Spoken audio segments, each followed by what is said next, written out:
when people were dying, were they out of cover? Because I know that's one of the things that with the Division 2, That's true. like the gameplay is putting people more into cover. And I noticed a lot of veterans of the game who are super confident. They're like, I don't need it. Yeah. They're gonna face tank. But I think it's a mix of like, I mean, the game requires you more to go into cover now. Yeah. And also because when you've played a lot of Endgame and grinded a lot in Division 1, I mean, you've reached a point where like your gear is so good, your character is so optimized that you just really don't need cover anymore. Exactly. So I think going back to the early stages also of a game where you have to learn everything, you don't have that gear and all of that is, I think a lot of people get kind of trapped into the old habits and then realize, oh yeah, true, that's a cover game. All right, the end of the story trailer, actually, this Black Tusk dude shows up. That's right. And what's going on? Yeah, so, obviously I don't want to get into well, we can't spoil everything. Yeah, exactly. We don't want to spoil the story and stuff. But essentially, when Endgame hits, the world does transform. Right? We have a brand new faction that comes in that actually takes over territory and takes over all of the main missions of the game. Now, like this is something where when you transition to this state, you basically are beating back these Black Tusk baddies. And you're taking back kind of the territory they claim. And then, of course, over time, they'll take over more territory. You go over, you kick them out of that territory. Of course, get rewarded for doing so. Yeah. And then, it all kind of feeds into this really dynamic kind of endgame experience. Or at least that's our hope, right? Is that you're always playing different missions, and the living world, the open world changes as well, depending on the present. They'll take over name zones, they'll take control points. There's a lot of new activities that become available to you. We're really talking about kind of a transformation. One thing that I think is very exciting, because I know that some people did not necessarily understand that properly, is that the Black Tusk takes over and becomes part of this whole living world and all that, but the old factions are not gone either. Yeah, that's right. All it does is just like making them even more angry. So they're not happy about the Black Tusk being there either, right? Yeah.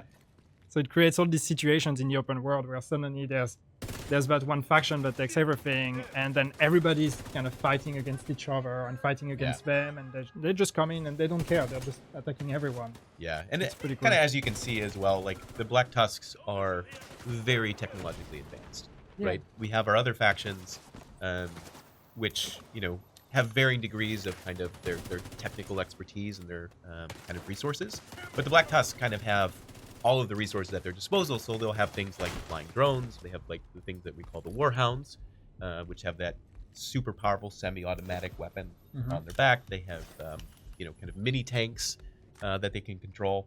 So they have a lot of different tools at their disposal, which of course will kind of change the way that you play as well. I'm saying it now. EMP is going to be your friend. That was one of the things I wanted to ask you. So what we're seeing here is Gabe's gameplay, and he was telling me he's soloing here, so fair enough, but he was struggling a little bit with these Black Tusk. Yeah. One of the things that people come across really early in the game is crafting. Now it's different from before. It's kind of streamlined, but is more core to your experience. I mean, you aren't Rasmus, so you don't have all the answers, but Rasmus took us through it a little bit earlier. But what would you say are the key differences with crafting in the Division 2? Yeah, so I think at like a really high level, like I won't delve too much in detail, so you can do that later. Sure. But like at the highest level, I think the biggest differences are that one, that kind of crafting is now for everyone, which is a big difference. So like you will be crafting weapon mods, for example. You'll have them forever once you craft them. Blueprints will level with you, so you don't have to have a bunch of the same blueprints of different levels. You'll get them, and I think the biggest kind of change in my mind, which this kind of combines with recalibration. The recalibration. Yeah. Thank you. Yeah. Almost called it the other thing that it's not. No. But it kind of ties in with that as well, which is that every single item that you pick up is useful. Exactly. Even if you aren't going to equip it, it's useful in some way, right? Because you can strip things from it that give you some use. And again, I don't know how many details we want to get into. Exactly. But, we'll show that in just a second. If we can go back, we have a clip of the crafting station of how that looks, because initially what you'll see is that when you open it up, obviously all blueprints are unlocked here, but you get those from many, many different sources throughout the game, throughout the world. Yeah. But here there's a lot of blue stuff, right? One of the things that is coming in the Division 2 is that you'll be able to upgrade your actual crafting bench. That's right. And that's how you'll get higher quality things. That's right. Back to your point of the weapon mods. I think what is really key to that discussion is that you craft the weapon mod once and you have it forever. There is no random rolls on those weapon mods. That's right. They're completely binary. You craft one, you have it accessible to all your weapons. Yeah. And I think that's right. really cool. We'll talk more about gear and skill mods. That's a completely different kettle of I fish. do want to point out one other really cool thing too, which is we have so many more materials and things. Like it's a lot more grounded in reality this time. I think it's a lot more intuitive. It's a lot of fun to play around with. So it's really like I think with the crafting, and also I think combined to that, having the civilians with their needs and everything in the world means that like scavenging is really a thing. That's right. Where you're really going to be going out in the open world and therefore also fighting in the open world because it's a much more dynamic one. But then like going out there scavenging for resources for all these pieces you need and everything is really going to be something that you need to do, but something that is fun to do as well. Yeah, exactly. Yeah. I forgot to mention earlier that I'm going to actually play the first hour of the beta after this whole stream, by the way. So what we're talking about now, I'll actually get to show off to you very soon, including some of these things. Not crafting, but anyway.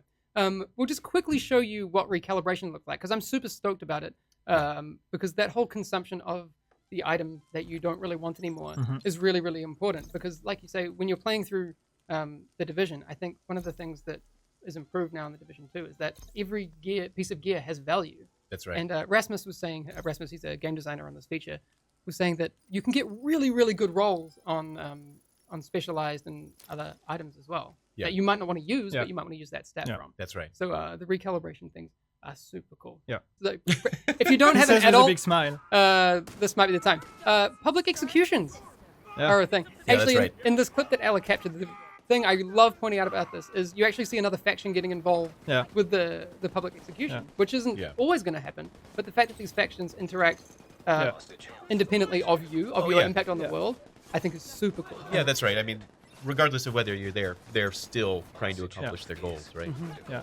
And the cool thing with the fact that it's super dynamic is that right now this is happening there, but if you were to come back later, there might be something else happening here, or nothing at all. Or nothing at all. Depending on how the living world is behaving, and depending on which faction is currently dominating, and what contribution you made to all of that thing. So it's really interesting then to just run around and always experience something different. Yeah. Also, these things can also be controlled by the friendly faction as well, which changes the whole dynamic again. I got to run through as many of these clips as I can because they're so cool. We have the hostage situation up next, which is, again, another one of the living world activities. We don't have everything that we're going to show you today because we want people to experience some things by themselves as well. But it's, I don't know, it feels, again, fresh and new from... But yeah, so Matthew was telling me the other day, actually, I was lucky enough to sit with the people who are working on these features.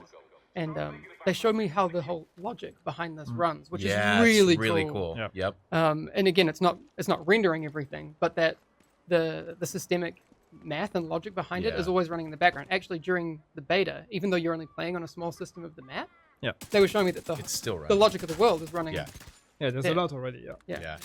Which is super cool. And like you said, those variables of the factions finding out how many resources do we have? Do we need to go out and gather things? Do we need to if they're suppressed into an area, they'll more aggressively expand. It's there's actually a really cool tool that you probably saw as well that visualizes this at like a top level, which is really cool to see. It's really impressive when you watch it and you see the game that's kind of like calculating and simulating everything. It's really impressive.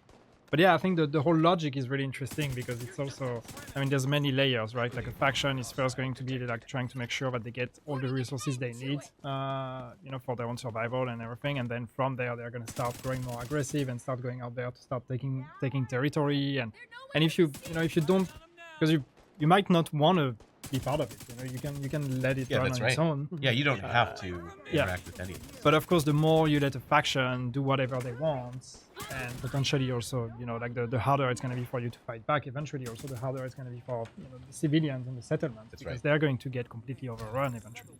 So it's something that's very interesting. Yeah, I think this is really cool because you'll see here with the control points as well. Once you manage to take them over, and you get a friendly officer in charge, you'll get access to a supply room, which has all the loots that you might want. The other thing that I found out about that was if you, for example, we saw the control points, but the other activities that are to take on the factions that are currently controlling that control point around the area, if you piss them off enough, they'll reinforce that control point up to higher levels. Yeah, right. And that's in you see it in the last world tier, I think it is, once you hit in-game. Yeah.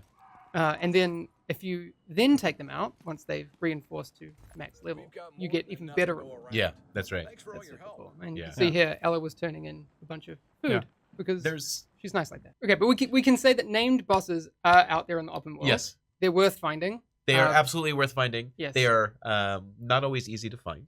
No. And there are a certain number of them. Yes. Yeah. Yes. More on that soon. One of the loops that I'm really excited about is the Bounties Network. Yeah. What can you tell us about the Bounties Network?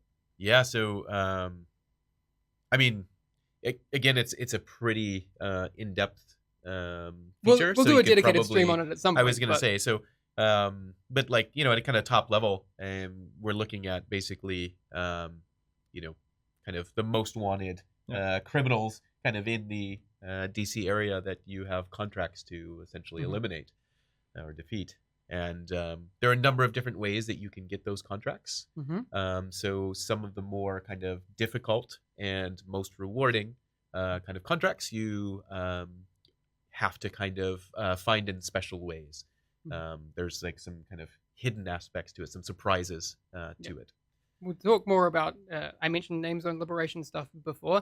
We're going to talk to Yannick about the beta in just a second, because that's where this whole thing ties in, of how this whole thing works. The cool thing is that you will notice is that even though we aren't giving you the option to fully customize your character, there's a lot of options. There's a huge amount of options, but also just the progression made in the Division 2 is, I think, hidden.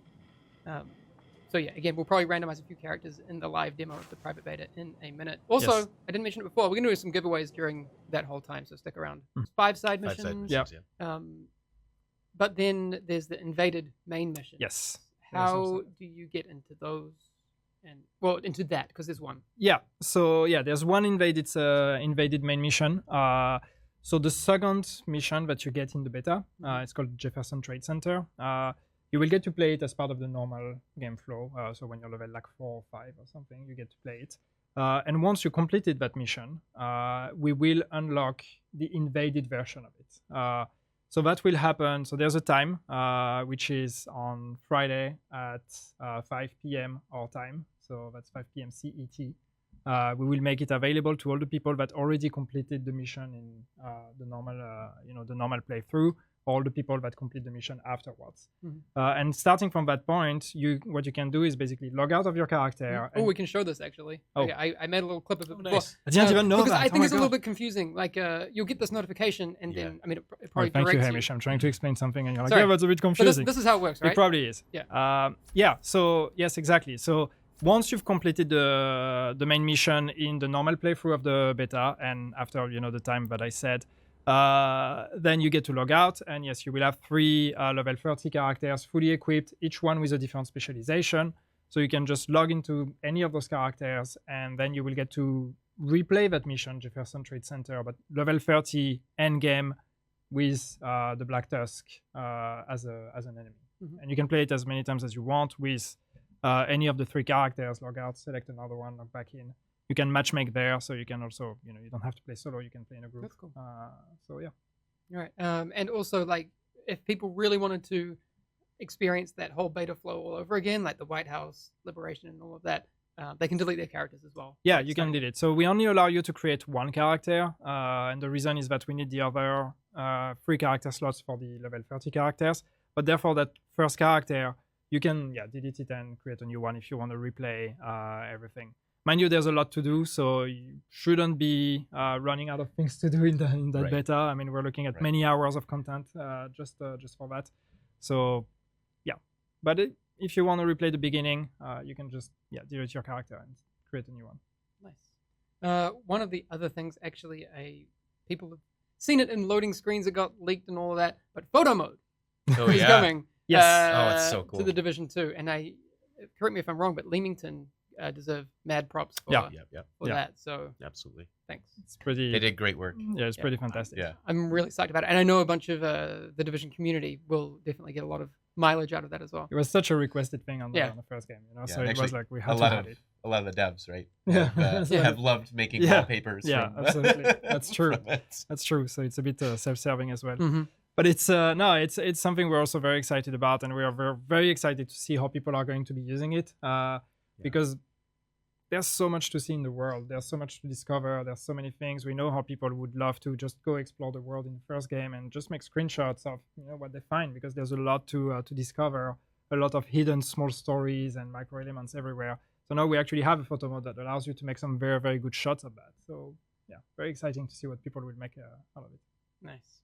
All right, time for Yannick to really do his job. This is a fun question. Because so for far you. It was just like.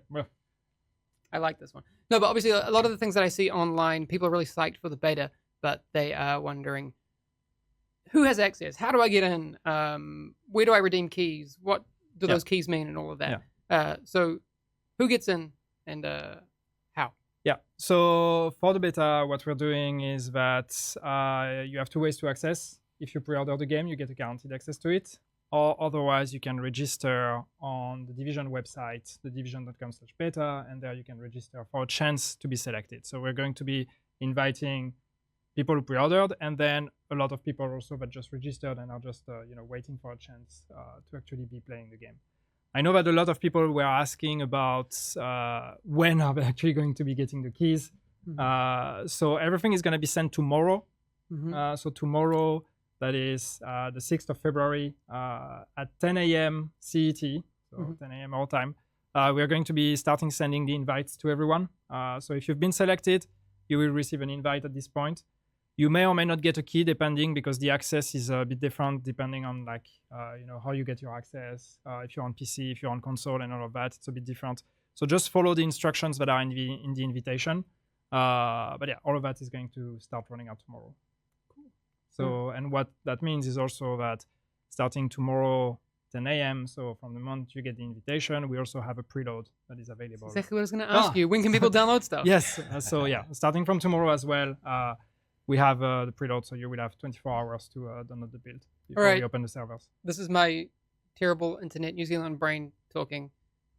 How big is the download? You will want to get to it pretty fast, because we're talking about 45 gigabytes. It's big. Yeah, it's big. All right, it's the game. It's a big piece of the game, so that's a big download. So really get to it as soon as you can. All right. Well, that's a lot. That's big. The other thing is, can people bring a friend? Yes, actually, yes. Oh, people asked about that before. Yeah. So yeah, what we're doing with that beta is also we are allowing people to invite their friends. So everybody that gets access to the beta, pre-order or not pre-order, whatever, everybody that gets granted access to the beta gets to invite 3 of their friends as well. So you will have a module on the website to do that. You can put 3 email addresses, and then your friends will receive an invitation as well. Those that are invited through the friend invite do not get to invite more friends. So that would be... Sorry. Eventually, it's running out of control. One could say it's exponential, Yannick. Image triggered. In the Division 1, there were beta rewards. Yannick, do you have any more rewards for us this time? Yes, we'll have rewards for the beta. So we have weapon skin for everybody that participates, and then we have some special reward for people that also complete the endgame mission. All right. Are you able to tell us what they are, or are you going to hold those? No, because I forgot. I don't remember what they are either. I'm really good at my job. Okay. No, but that'll be cool. I'm sure. Yeah. The artists here are really good at their stuff. Yeah, so I'm sure. I mean, that'll be good stuff. Do you have anything to show? No? I actually don't. So then, wow, touche. So then, right, I didn't do my job either. I saw a question in chat a little bit before. Mm-hmm. What can you tell us about stash space? All right, stash space.